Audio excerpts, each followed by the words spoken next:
মোবারক। প্রিয় দর্শক, আপনাদের সবাইকে পবিত্র ঈদ উল ফিতরের শুভেচ্ছা জানিয়ে শুরু করছি চ্যানেল 24-এর ঈদের বিশেষ আয়োজন Bhaiya housing presents digital star powered by Salt Bay. আর পুরো আয়োজন জুড়ে আপনাদের সঙ্গে আমি আতিকুর রহমান। ঈদ মানেই আনন্দ, ঈদ মানেই নতুন স্বপ্ন আর নতুন ভাবনা। আর বিশ্ববিদ্যালয়ের ক্যাম্পাস হচ্ছে সেই জায়গা যেখানে জন্ম নেয় আগামী দিনের চিন্তা ও নেতৃত্ব। আজকের ঈদের বিশেষ আড্ডায় আমরা কথা বলবো একজন তরুণ চিন্তাশীল ব্যক্তিত্বের সঙ্গে, যিনি ছাত্র রাজনীতিতে নতুন ধরনের ভাবনার কথা বলে এরই মধ্যে আলোচিত হয়েছেন এবং বিশ্ববিদ্যালয়কে গবেষণা কেন্দ্রিক করার স্বপ্ন দেখেন তিনি। সবশেষ ডাকসু নির্বাচনে যিনি আলোচনায় এসেছিলেন সেই শামীম হোসেন আজকে স্টুডিওতে আমাদের সাথে উপস্থিত আছেন। শামীম হোসেন, আপনাকে স্বাগত জানাই এবং একই সাথে ঈদের শুভেচ্ছা। ঈদ মোবারক। আপনাকে ঈদের শুভেচ্ছা এবং অসংখ্য ধন্যবাদ আমাকে আমন্ত্রণ জানানোর জন্য। কেমন আছেন? আলহামদুলিল্লাহ ভালো আছি, আপনি কেমন আছেন? আমিও ভালো আছি। ঈদের আয়োজন, ঈদ নিয়ে কথা হবে। একটু শুরুতে আপনার কাছে জানি, ঈদ মানে আপনার কাছে কি? ঈদ মানে আসলে আনন্দ, এবং আসলে আমরা যে কোনো উৎসব মানেই হচ্ছে যে পরিবার পরিজন নিয়েই উৎসবটা করতে হবে। এবং আসলে আমাদের তো পরিবারের বাইরেও একটা বড় অংশ জুড়ে রয়েছে আমাদের বন্ধু বান্ধব এটা। এবং আমরা যখন ঈদ করতে যাই সবাই দেখি গ্রামের বাড়িতে ফিরে যাই, এর কারণ হচ্ছে যে পরিবারের কাছে ফিরে যাওয়া। তো আমার কাছে যেটা মনে হয়, ছোটোবেলার যে বন্ধু আছে তাদের সাথে অনেক দিন পর আবার চেনামুখ, এরকম আর কি, সব চেনামুখের সাথে পরিচয় হওয়া, আবার ফিরে যাওয়া, তাদের সাথে আলাপ করা। বছরে হয়তো দুইবার এটা আমাদের অনেকেরই সুযোগ হয় যারা সবসময় শহরের কাজে ব্যস্ত থাকা হয়। সো ব্যস্ততার মাঝে এটা একটা বলা যায় যে নিজের প্রাক্তন জীবনে ফিরে যাওয়া, যেটাতে আমরা একসময় অভ্যস্ত ছিলাম। সো ঈদ মানে আমার কাছে এই পুরাতন দিনে ফিরে যাওয়া এবং আনন্দের জীবনে ফিরে যাওয়া, যেখানে অবশ্যই আমাদের পরিবার পরিজন থাকবে, বন্ধু থাকবে। বিশেষত যারা হয়তো একদম তার হোম টাউনের বাইরে থাকেন কাজের জন্য বা পড়াশোনার জন্য, ঈদের এই সময়টাতে ঘরে ফেরা হয়, পুরনো বন্ধুদের সাথে স্মৃতি ভাগাভাগি করে নেওয়া হয়। অনেকে যেটি বলেন যে ছোটবেলায় ঈদের আনন্দটা বেশি থাকে এবং বড়বেলায় এসে, অর্থাৎ এখনকার সময়ে তাদের মধ্যে সেই আনন্দটা ফিকে হয়ে যায়। আপনার কাছে একটু জানতে চাই, সেই ছোটবেলার ঈদ আনন্দ এবং এখনকার মধ্যে কি তফাৎ দেখেন আপনি? ছোটবেলার ঈদ আনন্দটা হচ্ছে যে নিজে আনন্দিত হওয়া, মানে নিজে খুশি হওয়া, আর বড়বেলার ঈদের আনন্দ হচ্ছে অন্যকে খুশি করা। সো দুইটার মধ্যে একটু ডিফারেন্স আছে। মানে পার্থক্যটা হচ্ছে যে আমরা বড়বেলায় ঠিক আমাদের পুরনো বন্ধুগুলো ফিরে পাই না। আমি প্রাথমিক বিদ্যালয়ে যে সকল বন্ধু আমার ছিল তাদের বেশিরভাগই হয়তো বিয়ে হয়ে গেছে, কেউ প্রবাসী জীবনযাপন করছেন, বিভিন্ন শহরে আমরা ছড়িয়ে পড়েছি। ফলে দেখা যায় যে আমরা আগের দিনগুলোতে ফেরত যেতে পারি না। আগে আমরা যেভাবে একদম সকালে আমার দাদুর হাত ধরে ঈদের দিন নামাজ পড়তে যেতাম, আমার দাদুও বেঁচে নাই। তো সেই সব দিনগুলো আসলে আমরা ফেরত পাই না। আমার নিজেরই পরিবারের বড় বোন আছেন বিদেশে, তার ফ্যামিলি পুরাটাই। ফলে দেখা যায় যে আমার অনেক বোনের বিয়ে হয়ে গেছে। আমরা যারা অনেক বড় ফ্যামিলি থেকে এসেছি, আমরা যেটাকে বলি যে নিউক্লিয়ার ফ্যামিলির বাইরে যে এক্সটেন্ডেড ফ্যামিলি আছে, ওই ফ্যামিলি থেকে যারা বিলং করে তাদের আসলে সবাই যখন সেপারেটেড হয়ে যায়, সো ঈদের দিনগুলোতে আসলে তারা আস্তে আস্তে এক জায়গায় চলে আসে। অনেকদিন পরে আমরা ওই ভাইবটা ফিরে পাই আসলে। তো সেই জায়গা থেকে আমি মনে করি যে ঈদের এই জায়গাটাই আমাদের কাছে সবচেয়ে গুরুত্বপূর্ণ মনে হয়। বড় বয়সে যে আমরা আবারও ফিরে আসবো, ছোটোবেলায় ঠিক এই জিনিসগুলো চিন্তা করা লাগে না। তো আমরা মনে করি যে ছোটোবেলায় যেটা হয় যে আমরা সব কিছু আবদারগুলো বড়দের থেকে পূরণ করতে পারি। তো বড়দের ঈদের আনন্দ বলতে ছোটদের আবদার পূরণ করা, আর ছোটদের ঈদের আনন্দ আসলেই আনন্দ, আমি যেটা মনে করি। ঈদ আসলেই তো সালামি দেয়া এবং নেওয়া দুটো ব্যাপারই থাকে। এখন আপনি সালামি পান বেশি নাকি সালামি দেয়া হয় বেশি? অবশ্যই সালামি সবচেয়ে কম পাই, এবং ইন্টারেস্টিংলি খুবই কম। কারণ এই বয়সে এখন যদি সালামি চাইলেই কেমন লাগে, কারণ আমরা নিজেরাই হচ্ছে কর্মক্ষম ব্যক্তি। তো সেই ক্ষেত্রে আসলে একটা ব্যাপার আছে যে ছোটদের আনন্দিত করার জন্য টাকাটা আসলে বা সালামিটা দেওয়া হয়, যে তারা এই দিনগুলোতে যাতে স্পেন্ড করতে পারে, ব্যয় করতে পারে, তাদের ইচ্ছে মতো কিছু করতে পারে। তো সেই জায়গা থেকে এখন আসলে সালামি চাওয়াটাও যেন কেমন হয়ে যায়, বা পেলেও কেমন লাগে আসলে। সো এখন দেয়াটাই আসলে বেশি হয়। একদমই। ঢাকা বিশ্ববিদ্যালয়ে পড়াশোনা করেছেন আপনি, বিশ্ববিদ্যালয়ের হলে থেকেছেন নিশ্চয়ই। বিশ্ববিদ্যালয়ের হলে ঈদ করা হয়েছে কি কোনো ঈদ? আমি হলে থেকেছি, কিন্তু বিশ্ববিদ্যালয়ের হলে আমি কখনো ঈদ করিনি। তবে আমি যখন অ্যাডমিশনের স্টুডেন্ট ছিলাম, মানে বিশ্ববিদ্যালয়ে ভর্তি পরীক্ষার্থী ছিলাম, তখন আমি ঢাকাতে একবার ঈদ করেছি, এবং সেটা হচ্ছে একাই করেছি আর কি। কারণ তখন পড়াশোনা অনেক চাপ ছিল। বাড়ি গেলে দেখা গেল যেতে আসতে অন্তত 7 দিন চলে যাবে। তো সেই ক্ষেত্রে আসলে সেই সময় যাওয়া হয়নি, এবং সেইটাতে আমি ঈদের নামাজ পড়ি আর কি, সারাদিন ঘুমিয়ে কাটিয়েছি, রাতে আবার পড়ালেখাতেই ফিরে গেছি আর কি। সো ওই ঈদটা একটু ডিফারেন্ট ঈদ ছিল। বাকি সবগুলোতেই আসলে আমি আমার বাড়িতে ঈদ করতে পেরেছি। একটু আপনার কাছে জানতে চাই, আপনি শিক্ষকতা পেশার সাথে যুক্ত রয়েছেন, খুব সম্প্রতি একটি বেসরকারি বিশ্ববিদ্যালয়ে আপনি লেকচারার হিসেবে জয়েন করেছেন। আপনার ফেসবুকে সেটি আপনার ভক্ত অনুরাগীদের জানিয়েছেন, আমরা দেখেছি। এবং এর আগেও আপনি দেখেছি যে এডটেকের সাথে যেহেতু জড়িত আছেন, কাজে বলাই যায় যে আপনি আগে থেকে শিক্ষকতার সাথে ছিলেন। নতুন করে যেহেতু একটি বিশ্ববিদ্যালয়ের সাথে যুক্ত হয়েছেন, অভিজ্ঞতাটা একটু জানতে চাই আপনার। অভিজ্ঞতাটা প্রথম ক্লাসের একটা অভিজ্ঞতা বলি, যে প্রথম ক্লাসে যখন আমি পড়ালাম না, প্রথম ক্লাসে তো আর পড়ানো হয় না, তবু একটু আলোচনা করলাম, কিন্তু আমি মিড সেমিস্টার থেকে শুরু করেছি। তো বাংলাদেশের বিশ্ববিদ্যালয়ের শিক্ষার্থীদের প্রধান যে টার্গেট থাকে সেটা হচ্ছে পরীক্ষা। মানে আপনি ক্লাসে কিছু পড়ালেই স্টুডেন্টরা প্রশ্ন করবে, স্যার এটা পরীক্ষায় পড়বে কিনা, হোয়াট এভার ইউ টিচ, মানে সেটা খুব গুরুত্বপূর্ণ বিষয় পড়াতে পারেন। হ্যাঁ, সাধারণত আমরা ইংরেজি সাহিত্যে যারা আছি বা বাংলা সাহিত্য আছে, সাহিত্যের পড়ালেখার সিস্টেমটা একটু ডিফারেন্ট। আপনি অনেক কিছু পড়বেন, হয়তো পরীক্ষাতে 2% পড়বে। তো প্রথম ক্লাসে এক স্টুডেন্ট, মানে আমি যখন ক্লাস নিয়ে বের হচ্ছি, সে বলছে যে ক্লাসটা বোরিং ছিল। তো that was the first experience. তো আমি তো মানে আপসেট হই না, কারণ যেহেতু আমি অনেকদিন ধরে পড়াচ্ছি, যেহেতু আমি মিড সেমিস্টার থেকে শুরু করেছি, সো ব্যাপারটা একটু আমার কাছেও ইন্টারেস্টিং মনে হয়েছে যে ঠিক আছে, তাহলে নেক্সট ক্লাসটা কেমন হয়, কারণ একই দিন অনেকগুলো ক্লাস নিয়েছি। তো ফলে এটা হচ্ছে নানা ধরনের অভিজ্ঞতার ভেতর দিয়ে শিক্ষকতার সাথে যেতে হয়। আপনি অনেক কিছু জানবেন, ধরেন আপনার যদি রিভিউ পছন্দও না হয়, তাও আপনাকে ক্লাস নিতে হবে। সো আমার কাছে যেটা মনে হয় যে আমি যেগুলো পড়াতে চাই সেগুলো এই বিশ্ববিদ্যালয়ে অন্তত পড়ানোর চেষ্টা করব, এবং করছি আসলে নিজের জায়গা থেকে। তবে যেটা হয় যে আমি বলেছি যে আমাদের পরীক্ষা কেন্দ্রিক মানসিকতা যেটা রয়েছে, যেহেতু আমি এর থেকে পড়িয়েছি, সেখানে অনেক বেশি ফ্লেক্সিবিলিটি ছিল। আমি আমার মতো করে পড়াতে পারি কোনো একটা বিষয়, বা দীর্ঘ সময় ধরে এটা আলাপ করতে পারি। কিন্তু বিশ্ববিদ্যালয় বা যে কোনো সিস্টেমেটিক ইনস্টিটিউশনের ক্ষেত্রেও কিন্তু আমরা বিস্তর আলাপ করতে পারি না। তো সেই সব জায়গা থেকে আমাকে কিছু আরও নিজেকে বেশি শর্ট ভার্সনে নিয়ে আসা লাগছে, যে আমি একটা মানে কনসাইজ ব্যাপার যত বেশি সংক্ষিপ্ত আকারে বিস্তারিত বোঝানো যায়, একটা সিলেবাস থাকে, এটা মেনটেন করতে হয়। সো বলা যায় যে আমি একটা বোহেমিয়ান লাইফ থেকে একেবারে বলা যায় রাস্তায় জ্ঞান বিতরণের জায়গা থেকে উঠে এসে এখন প্রাতিষ্ঠানিক সিস্টেমের ভিতরে আমাকে আবদ্ধ করা লাগছে। কিছুটা অবশ্যই আমাকে নিজেকেও চেঞ্জ করা লাগছে, যে এই জায়গাতে আমাকে এইভাবে পড়াতে হবে, এই জায়গাতে এইভাবে পড়াতে হবে। সো সেগুলো আমি মোটামুটি এনজয় করছি আপাতত। তবে কতদিন ঠিক করতে পারবো সেটা আমি বলতে পারছি না, কারণ এর আগেও আমার চাকরি করার অভিজ্ঞতা খুবই খারাপ, কারণ খুব বেশি দিন চাকরিতে থাকতে পারি না নিজের জায়গা থেকে। মানে অফিসে কোনো অসুবিধা নেই, বাট নিজের ফ্রিডমটা বেশি রেস্ট্রিক্টেড হয়ে গেলে ঠিকই আমি আসলে জিনিসটা পছন্দ করি না নিজে। আপনি এখন বিশ্ববিদ্যালয়ে পড়াচ্ছেন, এর আগে থেকে এই একই কাজই করেছেন, এবং ডাকসু ইলেকশনের সময় আমরা দেখেছি যে শিক্ষার্থীদের কাছে, বিশেষত ভোটারদের কাছে আপনি গিয়েছেন। কোন বিষয়গুলো আসলে শিক্ষার্থীদের কাছ থেকে শুনেছেন, তারা কোন পরিবর্তনগুলো মূলত চায়? দেখেন, আমাদের বাংলাদেশের ক্ষেত্রে যে আমরা যখনই কোনো ধরনের রাজনৈতিক চাহিদার আলাপ করি, সো পলিটিক্যাল ডিমান্ডের আলাপ করি, সেখানে এমন অনেক বিষয় আছে যেটা পলিটিক্সের একেবারে বেসিক পার্ট, মানে সেটা পলিটিক্স না থাকলেও আসলে হইতো।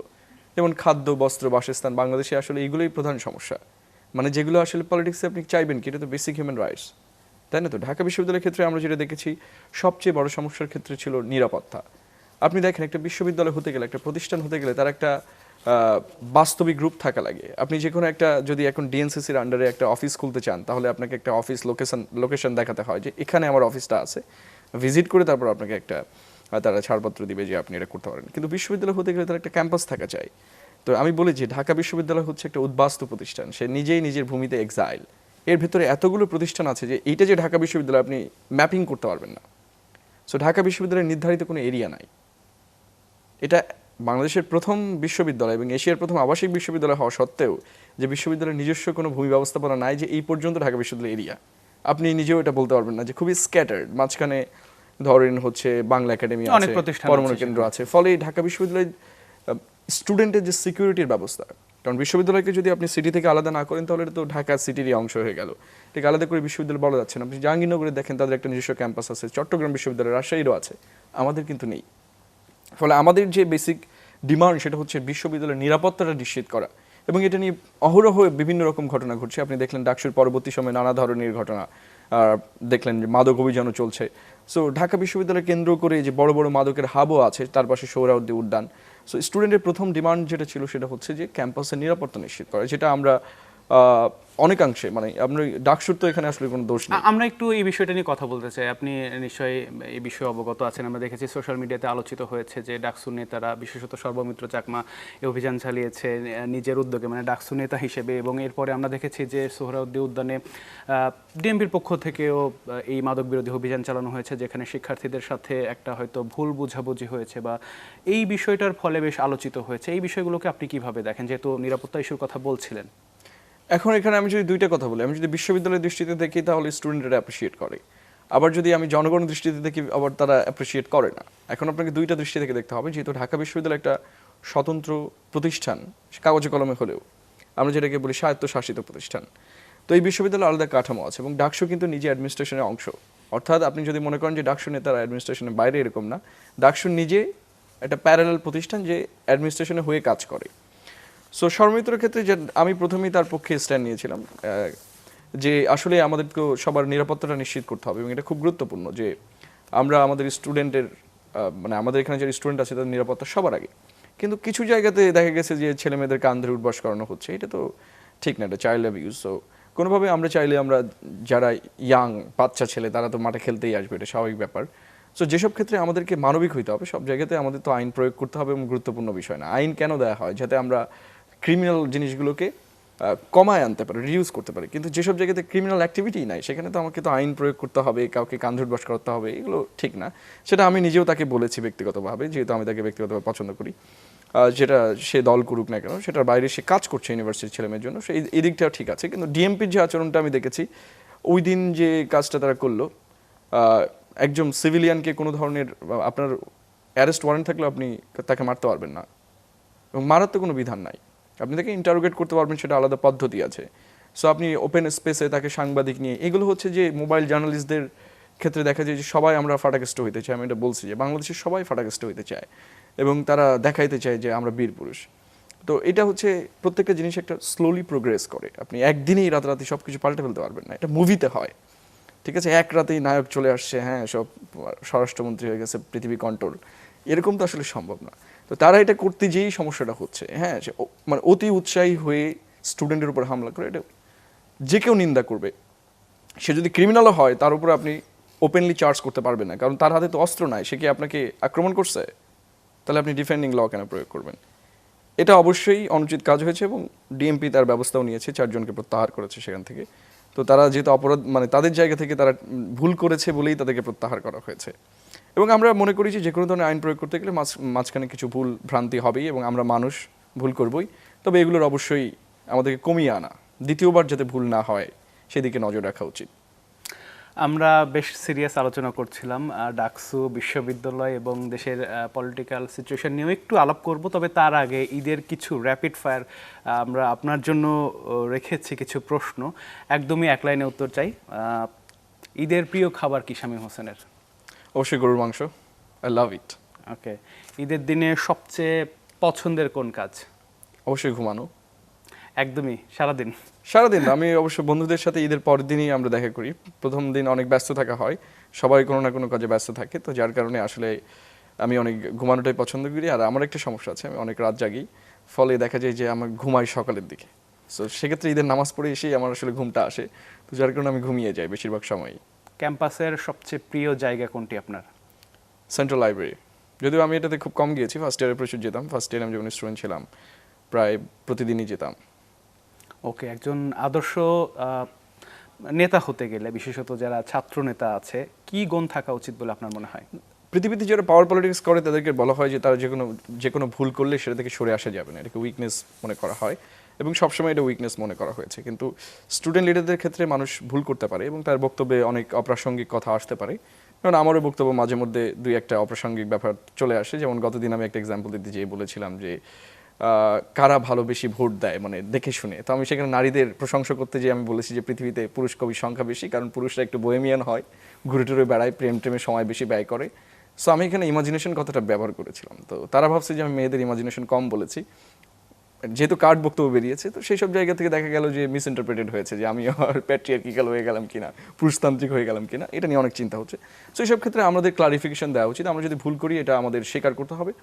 আমি এটা মনে করি যে পলিটিক্সে আপনি 20 বছর পরে হলেও আপনি যদি অনেস্ট হন তাহলে সেটার ভ্যালু আপনি পাবেন। হয়তো আজকে আপনাকে নিয়ে অনেকেই সমালোচনা করবে, কিন্তু এটা লং রেসে যে আসলে আপনি যদি ট্রুথফুল থাকেন তাহলে এটা উইন করবে এনি টাইম। সো ছাত্রনেতাদের যেটা করা উচিত, রিকারেক্টিং ইউর সেলফ, মানে আমরা কি রিভিশন বলি। সো আমার যদি ভুল হয় তাহলে সেটাকে রিভিশন করা, কারণ আমরা এখন ট্রায়াল পিরিয়ডে আছি। আমি তো ন্যাশনাল পলিটিক্স করছি না, প্রাইম মিনিস্টার হই নাই যে একটা মিস্টেকের কারণে একটা বিরাট বড় ব্ল্যান্ডার হয়ে গেছে। সো আমরা যেহেতু স্টুডেন্ট লাইফে আছি, আমরা ভুল করবো এবং এটা আমরা বাস্তবতার সাথে সাথে আমরা এটাকে কারেক্ট করবো। স্টুডেন্ট লাইফের এটাই আমি মনে করি যে ছাত্রনেতাদের তাদের বক্তব্যের ব্যাপারে তারা যদি ভুল বক্তব্য দেয়, পরে সেটাকে রিকারেক্টিং করার মতো গার্ডস তাদের অবশ্যই থাকতে হবে। কেন আপনার মনে হলো যে ডাকসু নির্বাচন করব? কারণ আমরা দেখেছি যে বিশেষত বড় যেসব রাজনৈতিক দলগুলো রয়েছে, তাদের ছত্রছায়ায় যেসব ছাত্র সংগঠনগুলো রয়েছে, তারাই মূলত আলোচনায় থাকে। কিন্তু যখন আপনি ডাকসু নির্বাচন করলেন, আমরা দেখলাম যে একটা বড় সাড়া ফেলেছেন। আসলে কেন মনে হয়েছিল যে নির্বাচন করা উচিত আমার? প্রথমত যে অর্থে নির্বাচন করেছি সেটা বললে অনেকে হয়তো বিশ্বাস করে না। সেটা হচ্ছে যে আমার বন্ধুদের সাথে আড্ডা দিতে যেয়ে আমি তখন প্রেজেন্টেশন দিয়ে ডাকসুর যে ভবনটা আছে ওখানে একটা ক্যাফেটেরিয়া আছে, তো বৃষ্টি হচ্ছিল বলে ক্যাফেতে বসে খাওয়া দাওয়া করছিলাম। তো তখন সবাই বলছে যে ডাকসু নির্বাচন তো হলো আসতেছে, তো আমরা কি করতে পারি। তো আমি বললাম যে আমি তো ভোট দিব না, বাসায় ঘুমায় থাকবো। সো আমার যেহেতু এটা আমি মজা করে সবসময় বলি যে পরীক্ষা দিব না, আমি ঘুমাবো। তো বললো যে কেন? তো আমি বললাম যে ভোট দিলে তার লায়াবিলিটি আমাকে নিতে হবে, ডেমোক্রেসির এটাই ব্যাপার, আমি যাকে ভোট দিব, সুতরাং ভোট না দেওয়াই ভালো। তো আমার বন্ধু তখন বললো যে ঠিক আছে, তুই তাহলে দাঁড়িয়ে যা। তো আমি তখন ফেসবুকে একটা স্ট্যাটাস দিলাম যে আমি ডাকসু নির্বাচনে ভিপি পদে দাঁড়াতে চাই, ব্যাপারটা কেমন হবে। সো অনেকেই দেখলাম যে ভালো রেসপন্স করেছে, সো যে দাঁড়ানো উচিত। তো তারপর আমি মনে করলাম যে ঠিক আছে, আমাদের যেহেতু অনেক বছর পর পর ডাকসু হয়, কিন্তু ডাকসু তো নর্মাল একটা ইভেন্ট না, এবং এই জন্য অনেকে উৎসাহী ফিল করে। কারণ পৃথিবীর বিভিন্ন বিশ্ববিদ্যালয়ে কিন্তু বিভিন্ন না, প্রায় প্রত্যেকটা বিশ্ববিদ্যালয়ে ছাত্র সংসদ রয়েছে এবং সেখানে প্রতি বছর নির্বাচন হয়। অক্সফোর্ডেও প্রেসিডেন্ট আছে, ওখানে ভিপি নাই, ওখানে প্রেসিডেন্টই হচ্ছে সর্বোচ্চ পদ। তো আমরা কাউকে চিনি না, তো যেহেতু ব্যাপারটা নর্মাল না বাংলাদেশে, তো আমি ভাবলাম যে ঠিক আছে একবার পার্টিসিপেট করেই যাই, ইলেকশনে দাঁড়িয়ে দেখি। এবং একা যেহেতু দাঁড়াবো, আমার তো আর পাস করতে হবে এরকম তখন চিন্তা আসে নাই। একা যেহেতু দাঁড়াবো, সুতরাং ভিপি পদে দাঁড়ানো উচিত। এবং পরবর্তীতে আমার এটাও মাথায় এসেছে যে রাজনীতিতে সবচেয়ে গুরুত্বপূর্ণ ধারণা, আপনারা ইরানের রেভলিউশন সম্পর্কে শুনেছেন, সেখানে একজন বিখ্যাত তাত্ত্বিক আছেন, নাম হচ্ছে আলী শরিয়তি। তো আলী শরিয়তি মনে করতেন যে আপনি যদি পৃথিবীতে বুদ্ধিবৃত্তিক কাজ করতে চান, আপনাকে টাইমের ভ্যালুটা বুঝতে হবে, যে এই সময় আসলে কি দরকার। তো জুলাই অভ্যুত্থানের ভিতর দিয়ে আমরা এইটুকু বলেছি যে আমরা যোগ্যতার ভিত্তিতে নেতা নির্বাচন করব। সো রাজনীতিতে সবচেয়ে গুরুত্বপূর্ণ বিষয় হচ্ছে ডিসকোর্স ক্রিয়েট করা। ধরেন আপনি ফেল করবেন, কিন্তু আপনি যে কথা বলছেন এটার ইম্প্যাক্ট যদি দেশে পড়ে, তাহলে এগুলো বড় পার্টির উপরেও পড়ে, যে তারা পরবর্তীতে ডিসিশন নেওয়ার ক্ষেত্রে আপনাকে কনসিডারেশনে রাখে, মানে আপনার কথাটা কনসিডারেশন রাখে। আপনি ফেল করছেন, ঠিক আছে, আপনি মারা যাবেন, কবি সাহিত্যিকরা সবাই মারা যায়, কিন্তু বই তো পৃথিবীতে থাকে। সো আইডিয়াগুলো খুব গুরুত্বপূর্ণ। সেক্ষেত্রে আমি যেটা দেখলাম যে ডাকসুর ইতিহাসগুলো আমি পাঠ করলাম, শুধু ডাকসু না, ঢাকা বিশ্ববিদ্যালয় কেন্দ্রিক যত ইতিহাস বই আছে, যেহেতু আমি একটা পড়ালেখার ভেতরেই সবসময় ছিলাম, সো আমি পাঠ করে দেখলাম যে আসলে ডাকসু যে অর্থে গ্লোরিফাই করা হয়, সেই অর্থে আসলে ডাকসু কিছুই না। ডাকসু একটা স্টুডেন্টের অর্গানাইজেশন, যেটা টিচার এবং স্টুডেন্টের ভিতরে একটা ব্রিজ হিসেবে কাজ করে এবং বিশ্ববিদ্যালয়ে যে সমস্যাগুলো আছে এই সমস্যাগুলো অ্যাডমিনিস্ট্রেশনের সামনে তুলে ধরে এবং তার দুইজন মিলে সলভ করে। এখানে কিন্তু ডাকসু একাই প্রতিষ্ঠান না, এবং ডাকসু নিজস্ব কোনো বাজেট সিস্টেম নাই। আপনারা দেখেছেন যে বর্তমান যারা ডাকসুর নেতা আছেন তারাও কিন্তু এটা প্রেস ব্রিফিং করে মাঝে মধ্যে জানাচ্ছেন যে তাদেরকে কোনো ধরনের সহযোগিতা ইউনিভার্সিটি করছে না, তাদেরকে কোনো ফান্ড দিচ্ছে না, তারা নিজেদের ফান্ড দিয়ে ডাকসু চালাচ্ছে। সো এটা আমি ওই সময় বলেছিলাম যে ডাকসু কিন্তু এভাবে ফাংশন করে না। ফলে আমরা যে সকল প্রমিস করি, এটা করে দিব ওটা করে দিব, এটা আসলে ডাকসুর কোনো কাজের ভেতরে পড়ে না। কারণ ডাকসুর হাতে তো বাজেট নেই, এটা পার্লামেন্টের মতো না যে আপনার হাতে বাজেট আছে আপনি রিডিস্ট্রিবিউট করবেন, বাট আপনি প্রতিনিধি পাবেন যে সিনেটে যে কথাগুলো বলতে পারবে। তো আমার কথাটা ছিল যে আমি তো ডাকসু নির্বাচনে ভিপি হতে পারবো না, এটা আমি 80% শিওর। আমি যখন মানে পিক ফেসবুকেও দেখছি তখন আমি শিওর যে আসলে হতে পারবো না, কারণ পলিটিক্যাল সেটেলমেন্টের বাইরে বাংলাদেশে টিকে থাকা খুব টাফ। এবং ডাকসুতে যেটা হয় যে পুরা পার্টিগুলো কিন্তু তাদের সমস্ত ক্ষমতা ব্যবহার করে। এবং আমরা দেখেছি যে নির্বাচনের আগে বেশ কিছু কন্টেন্ট ক্রিয়েটাররাও তারা প্রচারণা চালিয়েছে যে আপনি ছাত্রলীগ, এবং বলা হচ্ছে যে আওয়ামী লীগের বিভিন্ন গ্রুপগুলোতে আপনার পক্ষে ভোট চা হয়েছে, এই ধরনের একটা প্রচারণা কিন্তু সোশ্যাল সাইটে আমরা দেখেছি। ফলে এই বিষয়টা নির্বাচনের আগে হঠাৎ করে কি আপনাকে ধাক্কা দিয়েছিল কিনা? অবশ্যই আপনি যে কোনো ধরনের প্রোপাগান্ডে আপনি নার্ভাস হবেনই, কারণ আপনি যেহেতু পলিটিক্যাল এক্সপিরিয়েন্সের ভেতর নেই। এবং প্রথমে যেটা শুরু হয়েছিল যে প্রথমে বলা হলো যে আমি সাতক্ষীরায় বাড়ি, সুতরাং আমি শিবিরের বি টিমে, এটা প্রথম প্রচারণা। তারপর বলা হলো না আমি হিজবুত তাহরির করি, তারপর না যেহেতু পড়ালেখা করি, কারণ একটা রিলেটেড কিছু একটা ব্যাপার। তারপর আমাকে বলা হলো যে না ছেলে রয়ের এজেন্ট, কেন সে প্রচুর বই পড়ে। এখন এটা তো আমি ইমাজিন করতে পারি না যে এটা কোনো লজিকের মধ্যে পড়ে কিনা। তো আর এইটা হচ্ছে প্রোপাগান্ডার একটা অংশ, এবং আপনি দেখবেন যে সেগুলো ন্যাশনাল অনেক মিডিয়াও প্রচার করেছে, ন্যাশনাল না, এগুলো পার্টি ব্যাক মিডিয়া প্রচার করেছে। এবং একটা বিষয় যে আপনার যদি এভিডেন্স থাকে, ঢাকা বিশ্ববিদ্যালয়ে যারা ছাত্রলীগের ক্যান্ডিডেট ছিল তাদেরকে কেউ কিন্তু ভিপি ইলেকশন করতে পারে নাই, তাকে 200 জনকে সাসপেন্ড করা হয়েছে। এবং সাসপেন্ডের পরেও যারা ভিপি ক্যান্ডিডেট হওয়ার চেষ্টা করেছিল, ছাত্রলীগের সাথে সম্পৃক্ত ছিল কোনো কালে, তাদেরকে ভিপি প্রার্থীতে দাঁড়াতে দেওয়া হয় নাই। তো আমার যদি এরকম অভিযোগ থাকতো তাহলে প্রথমেই আমাকে বাদ দিত, আমি ইলেকশনই করতে পারতাম না, ঢাকা ইউনিভার্সিটিতে যাইতে পারতাম না, ইলেকশন তো পরের ব্যাপার। তো সেক্ষেত্রে তো এগুলো আসলে পোস্ট ট্রুথের ব্যাপার আর কি, যে যেহেতু এগুলো সলভড একটা রিজলভ ম্যাটার, তারা এটাকে আসলে নিজেদের মতো করে বানিয়ে ইউজ করেছে। এবং এটা অহরহ হয়, জাতীয় নির্বাচনের সেম জিনিসটা হয়েছে, এবং যারা আমার সাথে এটা করেছে তাদের সাথেই হয়েছে, এটাই সবচেয়ে মজার। তো দেখা যায় যে আপনি ঢাকা বিশ্ববিদ্যালয়ের ভোটের কিছু ক্রাইটেরিয়া আছে, যে কোন ভোট কোন দিকে কাস্ট হচ্ছে। আপনি যদি আমার ভোটের রেজাল্ট দেখেন তাহলে দেখবেন যে যাদের নামে আমাকে ট্যাগিং করা হয়েছে তাদের কোনো ভোটই তো আমার দিকে পড়ে নাই, বিশেষ বিশেষ জায়গাতে সেটা বোঝা যায়। এতে আপনি নিশ্চিত হলেন কিভাবে? না, নিশ্চিত না, একটা হলে তো আপনি দেখেন যে ঢাকা ইউনিভার্সিটি একসময় প্রচুর ছাত্রলীগের নেতাকর্মী ছিল এবং অলমোস্ট স্টুডেন্টই ছাত্রলীগ করতো, অলমোস্টই। আপনি তো দেখেছেন যারা ইউনিভার্সিটিতে এতদিন রাজনীতি করেছেন তারা তো ইউনিভার্সিটি থেকে চলে যায় নাই। তো দেখা গেল যে আমি যে 3800 বা এরকম ভোট পেয়েছি, বেশিরভাগই ভোট পেয়েছি মেয়েদের, মানে আমার ভোটের ভেতরে যে ভোটগুলো আছে। তো মেয়েরা হচ্ছে ঢাকা বিশ্ববিদ্যালয়ে সবচেয়ে কম রাজনৈতিক দল করে আর কি। আপনি একটু হিসেব করে দেখবেন যে সবচেয়ে কম রাজনৈতিক দলের কিন্তু তারা আছে। ছাত্রলীগের আমলেও হলে হয়তো 10 জন মেয়েকে খুঁজে পাওয়া যেত না, 14 জন থেকে 15 জন এরকম। তাহলে এত ভোটে আসলে কাস্ট হলো কী করে? এবং বিশেষ বিশেষ কিছু হল আছে যেখানে ছাত্রলীগের প্রভাব অনেক বেশি ছিল, সেসব ভোট বিভিন্ন দলে কাস্ট হয়েছে, এবং কাস্ট না হলে এত ভোট তারা পেলো কী করে? ফলে আসলে যাদের দিকে যারা নেগোশিয়েট করে আপনাকে তারাই ব্লেম করে। তো এই দিকে দেখা যায় আন্ডারগ্রাউন্ডে একজনকে নেগোশিয়েট করছে, আরেকজনকে ব্লেম করছে। বাংলাদেশে আপনি দেখেছেন না, জাতীয় নির্বাচনের সময় তাদের বিভিন্ন নেতা গিয়ে আরেকজনকে ছাড়িয়ে নিয়ে আসতেছে, তাদের পক্ষে ভোট চাইতেছে, তাই না? তো সেক্ষেত্রে তো ওপেন হয়ে যায় যে কে কাকে আসলে প্যাট্রোনাইজ করছে। এখানে মূল সমস্যা যে তাদের কথা ছিল যে তারা সেটেলমেন্টের বাইরে থেকে কাউকে বেরোতে দিবে না, দিলে ঢাকা ইউনিভার্সিটি কন্ট্রোল তারা হারিয়ে ফেলবে। কারণ ঢাকা ইউনিভার্সিটি একটা স্বায়ত্তশাসিত প্রতিষ্ঠান, এখানে রাজনৈতিক দল কি করবে? ঢাকা ইউনিভার্সিটি আইনেই আছে সেখানে প্রধানমন্ত্রী বিবৃতি দিতে পারে না। এই জন্য অনেক প্রধানমন্ত্রী ঢাবিতে হল বানিয়েছে, শুধু ঢাবিতে যে একটা বক্তব্য দিয়ে আসবে তাই। কারণ হল না বানানো সে যাইতে পারবে না, কারণ এখানে প্রেসিডেন্ট হচ্ছে এখানকার সভাপতি। সো প্রেসিডেন্ট ছাড়া ঢাকা ইউনিভার্সিটি বা কোনো ইউনিভার্সিটিতে কিন্তু বক্তব্য দিতে পারবে না। শিক্ষামন্ত্রী যেতে পারে, সেটা আলাদা ব্যাপার, কিন্তু গেস্ট হিসেবে যাইতে পারবে না, চিফ গেস্ট হিসেবে। এখানে নিয়মই হচ্ছে যে সভাপতি তো প্রেসিডেন্ট, রাষ্ট্রপতি।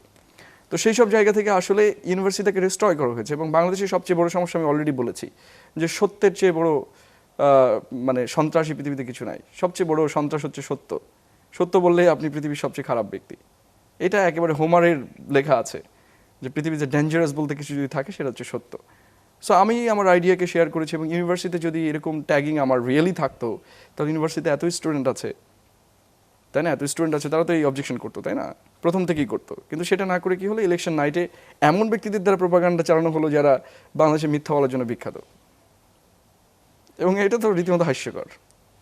আপনি ভোটের সময় বেশ কিছু বিষয় সামনে এনেছেন যার ফলে অনেকের নজর আপনার দিকে পড়েছে। আপনি তার মধ্যে একটি বিষয় আপনি বলেছেন যে বিশ্ববিদ্যালয়কে আরও বেশি গবেষণার জায়গা, গবেষণার ক্ষেত্র তৈরি করতে হবে। কিভাবে এই বিষয়টি করা যায় এটি একটু জানতে চাই আপনার কাছে, এবং বাংলাদেশের বিশ্ববিদ্যালয়গুলোতে গবেষণা এত কম হয় কেন সেটি নিয়েও একটু আপনার কাছে আপনার মতামত জানতে চাই। না, কিছুদিন আগে আমার একজন বিখ্যাত বাংলাদেশের বুদ্ধিজীবী ফাহাম আব্দুল সালাম ভাইয়ের সাথে কথা হচ্ছিল। তো উনি আমাকে বললো যে বাংলাদেশে যারা একাদশ শ্রেণীতে পড়ে তারা আসলে ক্লাস 7-এ পড়ে।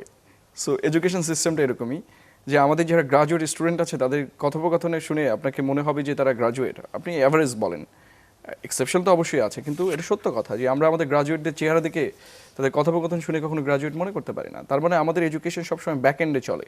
কেউ যদি ক্লাস 5-এ পড়ে আমরা এটাকে ধরে নেই ক্লাস 1-এ পড়ে, কারণ আমরা যখন ইংলিশ মিডিয়ামের স্টুডেন্ট পড়াই এটা কম্পারেটিভ ব্যাপার আছে যে ওরা যেটা ক্লাস 7-এ পড়ে আমরা এটা অনার্সে যেয়ে পড়ছি, একই জিনিস। তার মানে কতটা গ্যাপ আমাদের ভেতরে আছে এবং পুরো বিশ্বের চেয়ে আমরা কতটা পিছিয়ে আছি। তো আমাদের ইউনিভার্সিটিগুলো একটা কলেজ হওয়ার কথা ছিল, সেগুলো ইউনিভার্সিটিতে রূপান্তরিত হয়েছে এবং হরে দরে শুধু ইউনিভার্সিটি বানানো হয়েছে, এবং সেগুলোর অবশ্যই রাজনৈতিক কারণ আছে, ডেভেলপমেন্ট দেখাতে হবে অনেক, তারপর হচ্ছে আমাকে অমুক পরিসংখ্যানে বেস্ট হইতে হবে। তো ইউনিভার্সিটির প্রধান কাজই হচ্ছে নতুন জ্ঞান উৎপাদন করা। এটা ইউনিভার্সিটির প্রধান কনসেপ্ট যে ইউনিভার্সাল আইডিয়াস এখানে ইন্ট্রোডিউসড হবে এবং সে নতুন জ্ঞান উৎপাদন করবে। কিভাবে জ্ঞান উৎপাদন করবে? পৃথিবীতে প্রচলিত যে সকল ইডিওলজি আছে, ফিলসফি আছে, সেগুলোর এখানে রিএক্সামিন করা হবে। ফলে ইউনিভার্সিটিতে টিচার স্টুডেন্টের রিলেশনশিপটা কিন্তু খুবই কাছাকাছি। একজন সিনিয়র, আমার যিনি সিনিয়র ছিলেন 5 বছরে, তিনি আমার ক্লাসে পড়াচ্ছেন। ফলে এখানে সিনিয়র জুনিয়রের ইন্টারাকশন হচ্ছে, এটা একটা কথোপকথনের মাধ্যম যে আমরা নতুন ব্যাপারে আলাপ করবো। ইউনিভার্সিটির কোশ্চেন কখনোই এরকম হবে না যে পলিটিক্স কাকে বলে, তাকে আপনাকে একটা ইভেন্ট তুলে দিবে, দিয়ে বলবে এটা অ্যানালিসিস করতে অমুক অমুক থিওরি ব্যবহার করো, যেটাকে আমরা কীভাবে সলভ করতে পারি। তার মানে এটা কিন্তু একটা প্র্যাকটিক্যাল বিষয় অটোমেটিক্যালি। কিন্তু বাংলাদেশের ক্ষেত্রে যেটা হয় যে আমাদের দেশে এমন সব গবেষণা হয় যেগুলো পড়লে আপনি হাসতে হাসতে মরে যাবেন। অদ্ভুত অদ্ভুত গবেষণা। আপনি দেখেন পৃথিবীতে সবচেয়ে ডমিনেন্ট যারা ডিসকোর্স ক্রিয়েটার আছে পৃথিবীতে, যারা এখন বড় বড় ফিলোসফার বা পলিটিক্যাল সায়েন্টিস্ট, তাদের অনেকেই কলকাতায় বাড়ি এবং তারা একসময় বাংলাদেশি ছিল, এখান থেকে মাইগ্রেটেড। তার মানে আমরা যদি বলি বাঙাল ঘটি এরকম যদি চিন্তা করি, তাহলে তারা বাংলাদেশেরই। তো তারা এত ভালো কেন করলো? কারণ হচ্ছে তাদের গবেষণার বিষয়টা কীরকম ছিল। আপনি অমর্ত্য সেনের কথা শুনবেন, তিনিও তো ঢাকার ছেলে, তাই না, বিক্রমপুরের। তো তারা কী নিয়ে গবেষণা করেছে? তারা তাদের লিভড এক্সপিরিয়েন্স নিয়ে গবেষণা করেছে। এই যে ফেমিন অ্যান্ড পভার্টি, তার বিখ্যাত বই। সো মানে সে তার যাপিত জীবনের ভেতরে যে সকল বিষয়গুলো ফেস করেছে সেইগুলোর উপর পিএইচডি করেছে। আপনি দীপেশ চক্রবর্তীর কথা চিন্তা করেন, পার্থ চ্যাটার্জির কথা চিন্তা করেন, তারা একসময় হচ্ছে নকশালবাদী আন্দোলনের আশেপাশে ছিল, ফলে তাদের গবেষণাটা ওই আন্দোলন কেন্দ্রিক। ফলে আপনি যখন যাপিত জীবন থেকে আসলে পড়ার দিকে সুইচ করবেন, গবেষণার দিকে যাবেন, তখনই ওটা আপনার কাছে রিয়েলিটি মনে হবে, কাজে লাগাইতে পারবেন। তো বাংলাদেশে যে সকল গবেষণা হয় পৃথিবীর অমুক জায়গা নিয়ে তমুক জায়গা নিয়ে, নিজের দেশ নিয়ে কিছু নাই, মানে এমন সব গবেষণা বেশিরভাগই। ফলে এবং আমরা কখনো গবেষকদের কাজে লাগাই না। আমি বলেছি যে বাংলাদেশে জ্ঞানী ব্যক্তি মাত্রই শত্রু মনে হয় যে সে ক্ষমতা দখল করবে। তো পৃথিবীতে সবাই তো একটা ক্ষমতার ভাগিদারি বটে। সো যেহেতু আমরা জ্ঞানীদেরকে উপরে উঠতে দিতে চাই না, সেখানে সম্মান বেশি কাদের? নেতাদের। ফলে আমরা একটা সোসাইটির ভেতরে অবশ্যই সেখানে স্ট্রাকচারাল অনেকগুলো ব্যাপার আছে যে আমরা কাকে বেশি রেসপেক্ট করছি। তো সবাই রেসপেক্টেড হতে চায়, মানুষের একটা প্রবণতাই সে রেসপেক্টেড হতে চায় এবং সে তার স্বীকৃতি পেতে চায়, রিকগনিশন পেতে চায়। তো ফলে আমাদের দেশে গবেষককে আসলে রিকগনাইজড একটা জিনিস মনে করা হয় না। যে আপনি শত বছর গবেষণা করেও যদি একটা রিসার্চ একটা আউটপুট বাইরে বলেন, তাহলে ফেসবুকে দেখবেন হাজার হাজার লোক এসে কমেন্ট করতেছে আপনি যা যা গবেষণা করছেন সব ভুল, মানে আপনার কথার কোনো দাম নাই। ফলে সব কিছু যেহেতু মেজরিটেরিয়ান হয়ে গেছে, আমাদের দেশে আসলে এডুকেশন জিনিসটাই ফাংশন করে না। মেজরিটি বলে এডুকেশনে কিছু নাই। ধরেন 90% লোক ভুল বললো, তার মানে কি ওইটাই সঠিক নাকি? জ্ঞানের ক্ষেত্রে একজনই যদি লজিক্যালি সত্য কথা বলে, that will be the truth, that is the accepted norm. তো বাংলাদেশের ক্ষেত্রে এই প্র্যাকটিসটাই নাই যে আপনি যদি রিসার্চ করেও কথা বলেন সেটার কোনো ভ্যালু নাই, সেটাকে আপনার পলিটিক্যাল ল্যাঙ্গুয়েজ হিসেবে কাউন্ট করা হয়। ফলে আমাদের ইউনিভার্সিটিগুলো টোটালি ফেল করেছে এবং ইউনিভার্সিটি আসলে কিছু লোকের কর্মসংস্থানের জন্য ইউনিভার্সিটিগুলো তৈরি করা হয়েছে, আদারওয়াইজ এটার আলাদা কোনো আসলে ভ্যালু অ্যাড করে না। এবং আমরা যে বিসিএস পরীক্ষা বা অন্যান্য পরীক্ষার যে ব্যবস্থা রেখেছি, সেখানে আমাদের ইউনিভার্সিটি এডুকেশন ঠিক কতটা কাজে লাগছে এটাও আসলে প্রশ্নের বিষয় থাকে। ঠিক আমরা যা যা পড়ি সেগুলো আসলে কোথায় আমরা ব্যবহার করছি আমরা ঠিক জানি না। বা আমরা এত বছর ধরে ধরুন আমরা ল্যাঙ্গুয়েজ পলিসি, এডুকেশন পলিসি কোনোটা ঠিক করতে পারি নাই। আমরা আপনি বলতে চাইছেন যে বিশ্ববিদ্যালয়ের যে কারিকুলাম সেটি কি এখনো অনেকটা পুরনো ধাঁচের? কারিকুলাম না, এটা এনভায়রনমেন্ট। আই মিন ইউনিভার্সিটি হতে গেলে এনভায়রনমেন্টটা গুরুত্বপূর্ণ, পরিবেশটা থাকতে হবে। চিন্তা করার পরিবেশই আপনি দিবেন না, যেখানে আপনাকে কিছু করতে গেলেই আগে আপনার পলিটিক্যাল ব্যাকগ্রাউন্ড চেক করা হবে, সেখানে আপনি গবেষক কীভাবে পাবেন? আমাদের দেশে তো ভালো ভালো গবেষক তৈরি হচ্ছেন, তারা কোথায় তৈরি হচ্ছেন? কানাডাতে, ইউএসএতে কাজ করছেন, তারা আমাদের দেশে কাজ করছেন না কেন? কারণ আপনি আমাকে সুযোগ দিচ্ছেন না। কিছু হলেই দেখবেন যে আমি একটু কথা বলছি, তো দেখবেন যে একটা কথার সাথে একটু যদি কোনো পার্টির কারোর কিছু অমিল হয়েছে, ব্যাস আমি অশিক্ষিত, আমি মূর্খ, এটা হিউজ পরিমাণের লোকজন বলবে। তার মানে হচ্ছে যে আমাদের দেশে জ্ঞানীর সংজ্ঞাও নির্ধারিত হয় কোনো একটা পার্টির নেতা থেকে, এরকম জায়গা থেকে। ফলে আমাদের এনভায়রনমেন্টটা ক্রিয়েট হয় নাই। এনভায়রনমেন্ট না থাকলে আপনি আসলে সেখানে শিক্ষার বয়ান দিয়েও আমাদের কোনো লাভ হবে না। তো আমি এটাই মনে করি যে আমাদের দেশে গবেষণার পরিবেশের আগে সবচেয়ে দরকার শিক্ষার পরিবেশ নিশ্চিত করা। তারপরে লোকজন বুঝবে যে না, আমাকে শিক্ষিত হইলে একটা ভ্যালু আছে, otherwise why should I invest my time on education, on research? কী করবো আমি? ওই নামের আগে একটা পিএইচডি লাগায় যদি একটু লোকজনের সামনে একটু নেওয়া যায়, ফ্লেক্স, তো এর বাইরে আসলে পিএইচডি দিয়ে আর কী করবো? এটাই হচ্ছে। অভ্যুত্থান পরবর্তী সময়ে বিশেষত আমরা দেখেছি যে 24 গণ অভ্যুত্থানের সময়টাতে বলা হচ্ছিল যে লেজুর ভিত্তিক ছাত্র রাজনীতির ফলে বিশ্ববিদ্যালয়গুলোর যে শিক্ষার পরিবেশ সেটি অনেকাংশে আসলে নষ্ট হয়েছে। সেই পরিবর্তন কি আপনি আসলে দেখেছেন? সেই জায়গা থেকে কি এখন কি কোনো পরিবর্তন হয়েছে? না, এগুলো জাস্ট কথার পরিবর্তন। এখন আমরা অনেক কথাই বলি রাজনীতিতে এবং সেগুলো বাস্তবে কখনো হয় না। এই কথা আছে বলেই রাজনীতি আছে, রাজনীতি চলে মিথ্যা প্রতিশ্রুতির ওপর দিয়ে, এই জন্য ইশতেহার দিতে হয়। সো ইশতেহারে যেগুলো থাকে আসলে খুব কম লোকই পূরণ করে। বিএনপি কয়েকটা কাজ করেছে অলরেডি, সেগুলো বলছি না, তবে খুব কমই আসলে আমরা দেখেছি এগুলো হয়। তো আমরা যে 7 দফা দেখেছিলাম, 9 দফার ভেতরে 7ম দফাতে এটা ছিল যে ক্লায়েন্টালিজম বন্ধ করা হবে, লেজুর ভিত্তিক। কিন্তু সেটার ক্ষেত্রে আসলে দেখা যায় যে বিশ্ববিদ্যালয়ের প্রশাসনগুলো তো রাজনৈতিকভাবে নিয়ন্ত্রিত। আপনারা তো, আমি যদি বলি যে আপনাকে রাজনৈতিক দলের বাইরে ভিসি নিয়োগ দিতে হবে, তাহলে বলবে যে তুমি তাহলে চাও অন্য দল থেকে ভিসি আনি। মানে সেকেন্ড কোশ্চেনটা খুব ইম্পর্ট্যান্ট। তো তার মানে হচ্ছে যেহেতু বিশ্ববিদ্যালয়ের ভিসি পদটাই রাজনৈতিক হয়ে গেছে, সেখানে ছাত্র নেতারা তো অবশ্যই প্রভাবশালী থাকবেই। ফলে লেজুর ভিত্তিক ছাত্র রাজনীতি আসলে বিশ্ববিদ্যালয় থেকে কখনোই মুক্তি পাবে না। এবং আসলে আমি এটাই বলি যে মাঝে মাঝে মনে হয় যে ইউনিভার্সিটি ক্লাসরুমগুলো ছাত্র বিভিন্ন দলের হাতে আসলে বর্গা দেওয়া উচিত। এগুলো ইউনিভার্সিটিতে রাখার আর কোনো প্রয়োজন নেই, কারণ এখানে পড়ালেখা হয় না, স্লাইড দেখে আমরা ইউটিউব দেখেই ইউনিভার্সিটি চালায় নিতে পারি, একই জিনিস আসলে। তো টিচার অনলাইনে পড়াবে, আমরা করবো, ওগুলো ওদের দিয়ে দিলে তারা বেশি হ্যাপি হতে পারতো, এবং সেগুলোই হচ্ছে ক্যাম্পাসে। মানে ক্যাম্পাসে একমাত্র স্টেক হোল্ডার তারাই, আমরা স্টুডেন্ট হয়ে ভুল করছি। ন্যাশনাল পলিটিক্সে যদি নজর দেই, আমরা দেখেছি যে সবশেষ ত্রয়োদশ জাতীয় সংসদ নির্বাচন ঘিরে দেশে একটা উত্তাপ ছিল এবং নির্বাচনে বিএনপি সংখ্যাগরিষ্ঠতা অর্জন করে সরকার গঠন করেছে এর মধ্যে, এবং প্রথম অধিবেশন আমরা দেখেছি যে সেখানে ওয়াকআউটের মতো ঘটনাও ঘটেছে এবং বিএনপি সংস্কার পরিষদের সদস্য হিসেবে শপথ না নেয়াই জামাতের পক্ষ থেকে বা অন্যান্য রাজনৈতিক দলের পক্ষ থেকে, বিশেষত এনসিপির পক্ষ থেকেও সমালোচনা করা হয়েছে। এই পুরো বিষয়টা কি, ওয়াকআউট এবং এই শপথ না নেওয়া, এই দুটো বিষয়কে আপনি কিভাবে দেখেন? না, এটা হচ্ছে যে আমাদের রাজনীতিতে বিশেষ কিছু ব্যাপার আছে যে আমরা অনেকেই নেটফ্লিক্স কেনা বন্ধ করে দিয়েছি রাজনীতির মজা দেখার জন্য। তো আমরা আসলে বিশেষ আগ্রহ নিয়ে বসে থাকি যে একটা কিছু না হলে আমাদের ভালো লাগে না, ঠিক আছে? ধরুন একদম নর্মালি যদি এটা হয়ে যেত তাহলে আমাদের ভালো লাগতো না।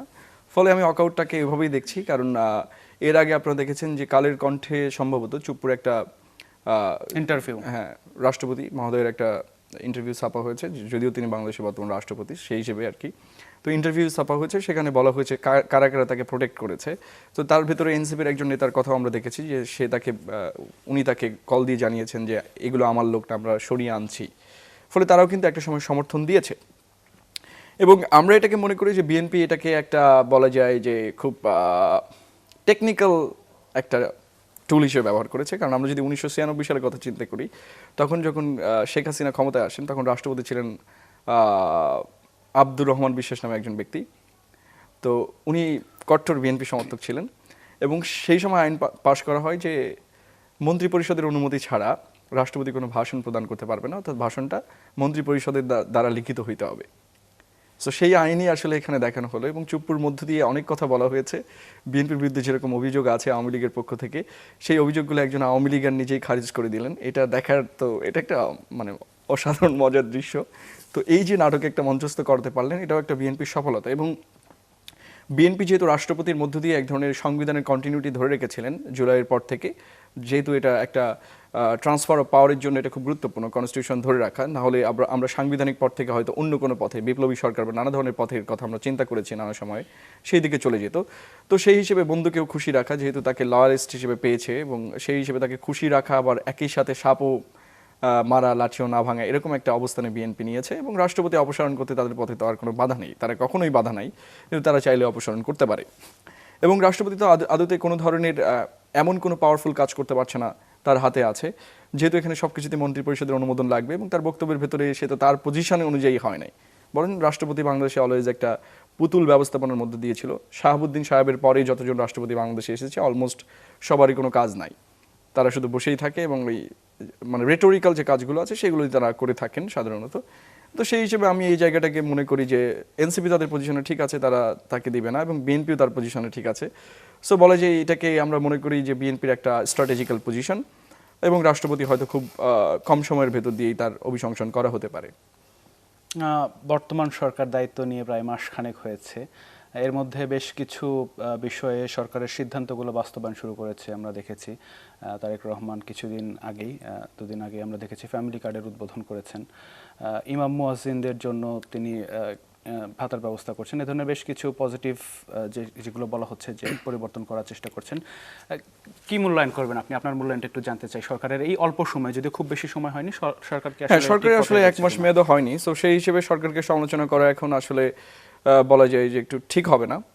3 মাসের পরে আসলে সমালোচনা করা উচিত বলে আমরা মনে করি। তবে সরকার যে প্রতিশ্রুতি দিয়েছিল সেই জায়গাতে কাজ করেছেন। বাংলাদেশে 4 কোটির বেশি মানুষ আছেন যারা দারিদ্র্য সীমার নিচে বসবাস করেন। সো সেই জায়গাতে সরকারকে আসলে রিচ করা দরকার ছিল। আমরা যে বাংলাদেশে বলি যে বাংলাদেশে সবচেয়ে বেশি ভালো কাজ করেন আরএমজি সেক্টর, তো গার্মেন্টস সেক্টর। তো বাংলাদেশে সবচেয়ে কেন বেশি এটা হয়? কারণ হচ্ছে বাংলাদেশে সবচেয়ে কম দামে শ্রমজীবী পাওয়া যায়। তার মানে কম দামে কেন পাওয়া যায়? কারণ তাদেরকে এক্সপ্লয়েট করা সুবিধা হয়, শ্রমিকদের শোষণ করা হয়। বলেন তো এই যে গার্মেন্টস নিয়ে তাদেরকে এত অ্যাপ্রিসিয়েট করা হয় সরকারের পক্ষ থেকে, আমরাও করছি, কিন্তু তাদের জীবনমানের কোনো পরিবর্তন হয়েছে নাকি? চা শ্রমিকদের জীবনমানের কোনো পরিবর্তন হয়েছে নাকি? তো সরকার সেই সব জায়গাতে যে খেয়াল করেছেন, এটা খুব ভালো ব্যাপার। এর আগেও জিয়াউর রহমান সাহেবের সময়ে তিনি খাল খনন কর্মসূচি নিয়েছিলেন এবং যেটা খুবই এফেক্টিভ ছিল। বাংলাদেশের কৃষকরা এটা অনেকভাবে গ্রহণ করেছে এবং এমন অনেক ব্যক্তি আছে আপনি জিজ্ঞেস করেন যে আপনি কেন বিএনপিকে ভোট দিবেন, কারণ তারা এই কর্মসূচিতে অংশ নিয়েছিল এবং তাদের প্রজন্ম বেঁচে আছে যারা আজও তারা বিএনপিকে ভোট দেয়। সো সেই সব জায়গা থেকে সরকারের এগুলো অবশ্যই ইতিবাচক কর্মসূচি এবং তারা যেটা বলেছিলেন সেটা করছে। আমরা পাইলট প্রোগ্রামিংয়ে দেখেছি এবং কিছু কিছু জায়গাতে এটা যেহেতু বাংলাদেশের মতো জায়গাতে যেটাই করবেন আপনার কিছু না কিছু সমালোচনা থাকবেই। কিছু জায়গাতে এটা অবশ্যই থাকে যে কারা আসলে পাচ্ছে, শুধু দলীয় লোকজনই পাচ্ছে কিনা, এরকম নানা ধরনের প্রশ্ন উত্থাপিত হবে। তবে আমরা মনে করব যে সরকার এটা দলমত নির্বিশেষে তাদের যারা দরিদ্র সীমার নিচে বসবাস করছেন তাদের জায়গাতে যদি রিচ করতে পারেন এটা বাংলাদেশের জন্য একটা ব্লেজিং হবে আপাতত, আমি এটাই মনে করি। শামীম হোসেন, আরেকটি বিষয় একটু নিয়ে আসতে চাই সামনে, যে আমরা সবসময় ক্ষমতাকে প্রশ্ন করি কারণ তারা ক্ষমতাসীন, তারা দায়িত্বপ্রাপ্ত, কিন্তু নাগরিক হিসেবে আমরা কি আমাদের দায়িত্বটাকে পালন করি কিনা? কারণ একটি উদাহরণ আপনাকে দিই, অনেক সময় আমরা ট্রাফিক সিস্টেমে দেখি যে ট্রাফিক যে সিগন্যালগুলো রয়েছে আমরা মানি না, উল্টো পথে আসি এবং যখন ট্রাফিক পুলিশ আমাদেরকে ধরে সেখানে আমরা চোটপাট নেই। এই যে নাগরিক হিসেবে আমাদের দায়বদ্ধতার জায়গা, সেগুলো আমরা কতটুকু আসলে পালন করি, এই বিষয়টি নিয়ে না, বাঙালি মাত্রই একজন সন্ন্যাসী এবং তার মানে জীবনে কোনো ধরনের পাপ নেই। তারা যখন ফেসবুকে আসেন এটা হয় যে তারা ছাড়া আর কেউ ভুল করতে পারে না। আমি বলেছি যে political reality is totally different thing. আমি যখন একটা দায়িত্বে আছি, যিনি দায়িত্বে থাকেন তিনি ব্যাপারটা বুঝতে পারেন যে কতগুলো কমপ্লেক্স সিচুয়েশন তাকে ফেস করতে হচ্ছে। ফলে আমরা আমাদের জায়গা থেকে আমরা কেউই আইন মানতে চাই না। আমরা তখনই মনে করি আমি বৈষম্যের শিকার হয়েছি যখন আমি ঘুষ দিয়ে আমার কাজটা করতে পারছি না। বাংলাদেশের মানুষ যখন লাইনে দাঁড়ায় সে সবসময় চায় যে তাকে আগে দেয়া হোক এবং সে লাইন ভেঙে আগে যাবে। যখন সে সুযোগটা পাচ্ছে না তখন সে বলছে না আমার সাথে বৈষম্য করা হয়েছে। তো এইটার জায়গা থেকে এটাকে আমরা বলি যে একদম লুম্পেন সিস্টেম। হ্যাঁ, তো আমরা হচ্ছে এই লুম্পেন আমরা নিজেরা স্বীকার করি না। এখন এটা যদি আমিও বলি তাহলে কালকে আমাকে নিয়ে অসুবিধার সৃষ্টি হবে যে কেন আমাকে বলা হয়েছে। বাট আলটিমেটলি আমরা নিজেরাই কিন্তু এটা সমস্যার জন্য দায়ী। আমরা যে নিজেরা ভোট বিক্রি করি এটার প্রমাণও এবার ইলেকশনে পাওয়া গেছে, কারণ যদি ক্রেতা না থাকে তাহলে বিক্রেতা থাকে না। তো আমরা ঠিক সারাদিন উপদেশ দিই মানুষের এটা প্রবণতায় যে তার দ্বৈত সত্তা আছে। সে একদিকে প্রাণী, সে যখন একা থাকে এবং সে যখন পার্সোনাল লাইফের বাইরে আসে, বাস্তব জীবনে আসে, সে তখন সন্ন্যাসী। তো সে কোনো অপরাধ করতে পারে না এবং ফেসবুক জিনিসটাই হচ্ছে এখানে কোনো ধরনের অপরাধী নাই, মানে সে জীবনে ভুলই করতে পারে না। তো আমি এই জন্য বলি বাঙালি মাত্রই সন্ন্যাসী ফেসবুকে, তার মতো ভালো লোক আর পৃথিবীতে কেউ নেই। তো সেই জায়গা থেকে আমরা সবাই চাই যে আমরা শুধু সুযোগ পাবো, বাকিরা পাবে না। এটাই হচ্ছে আমাদের সমতার বিধান। তো সেই জায়গা থেকে আমরা নাগরিক হিসেবে সব কিছুকেই ক্রিটিক্যালি দেখি। আপনি যদি একটা ভালো কথা বলেন সে অপেক্ষা করবে যে কবে এই ছেলেটার পতন হবে, ইকারাসের পতনের মতো, কবে এই লোকটার পতন হবে, কেন ভালো কথা বলছে, সব কিছু খোঁজে। আপনার গার্লফ্রেন্ডকে, আপনার অমুককে তমুককে, আপনি হাসছেন কোথায়, এটা নিয়েও তাদের অনেক ইন্টারেস্ট বৃদ্ধি পায়। অনেক ধন্যবাদ শামীম হোসেন স্টুডিওতে এসে আমাদেরকে সময় দেওয়ার জন্য। আপনাকে অসংখ্য ধন্যবাদ। দর্শক, আমরা কথা বলছিলাম শামীম হোসেনের সাথে, শুনছিলাম তার নানান ধরনের কথাবার্তা, মানে তার মতামতগুলো বর্তমান সময়ের রাজনীতি নিয়ে এবং তার ব্যক্তিগত জীবন নিয়ে আমরা কথা বলার চেষ্টা করছিলাম। আপনারা দেখছিলেন ভাইয়া হাউজিং প্রেজেন্টস চ্যানেল 24-এর ঈদের special programme digital star powered by Salt Bay. আজকের আয়োজন এখানেই শেষ করছি। অনেক ধন্যবাদ সাথে থাকার জন্য, সেই সাথে ঈদের শুভেচ্ছা, আবারও ঈদ মোবারক।